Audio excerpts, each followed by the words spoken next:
Filming from GenCon 2018, I'm here at the booth of Devious Weasel with James Felley, the designer of, well, a lot of games, and in particular of a game that is being released here, which is called Duhr, The Lesser Houses. And James is going to tell us a little bit about it. Thank you. Thank you. So Duhr, The Lesser Houses is a game in which you play the lord of a lesser house of the great city-state of Duhr, and you're trying to become a greater house. And in order to do that, what you're going to do is levy suspicions and scandals upon your rival houses in order to ruin their social status. This is a game of social combat where the warfare is not with weapons and hit points and explosives, but with innuendo and calumny.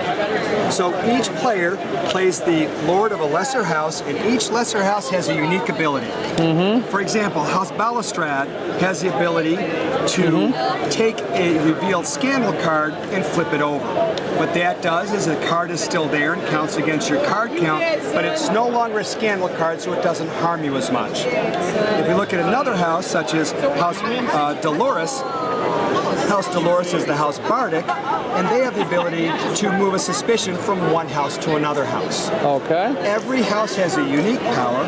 Every house is identified by a color scheme, a symbol in the color scheme. So when we look at suspicion cards, they're keyed by suspicion, symbol, color, and name. So the colorblind people should not have a problem associating where they're playing.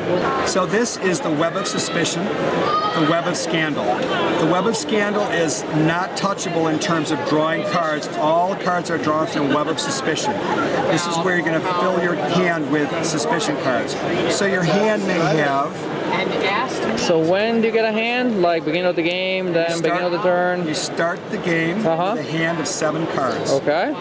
So let's suppose I'm playing House Balustrade. My starting hand will consist of 1 scandal card, 2 of my own suspicion cards, and then 4 random cards. And let's say that these are the random cards that I have. Some of the cards are event cards, such as blackmail or collaborators. We play those just like a normal card.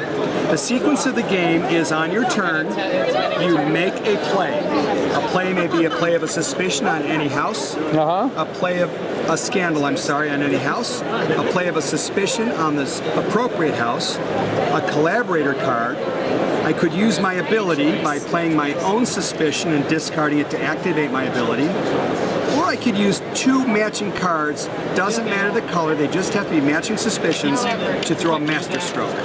A master stroke allows me to draw a scandal and play it immediately, or destroy any scandal in play, or if there's some concealed cards around, a master stroke will let me reveal that concealed card and bring it back into play. When a house gets 5 cards on them, 1, 2, 3, 4, 5, regardless of whether they're concealed or not, the house goes into disfavor, and we rotate it sideways. If it's in disfavor, its conspiracy card flips to its opposite side. In this case, it flipped up and showed where I have my special agents hidden. That house would then take a scandal because it's been revealed that their house is compromised. When I am disfavored, whatever hand of cards I have, on my turn I shuffle them up, draw 2 at random. That's my hand for my turn. Oh, okay. Then at the end of my turn, I pick the rest up and continue play. If I'm not disfavored, I can choose to flip my conspiracy card up. If I do so, I reveal the conspiracy and I take the scandal. When your conspiracy card is up, you may use their ability as well as your own. So I could use blue to trigger House Balustrade's ability, or green to trigger House Dolores' ability, as long as House Dolores is still in play with standing. What are the agendas for? There are agendas give you some idea of how you want the game state to end to give you extra points at the end of the game. Okay. Basic scoring in the game is if you are favored at the end of the game. Let's do it this way. So fewer than 5 cards on you. You get 10 points, minus 1 for every suspicion, minus 2 for every scandal. Okay. So I would end the game with 10, 8, 7, 6 points.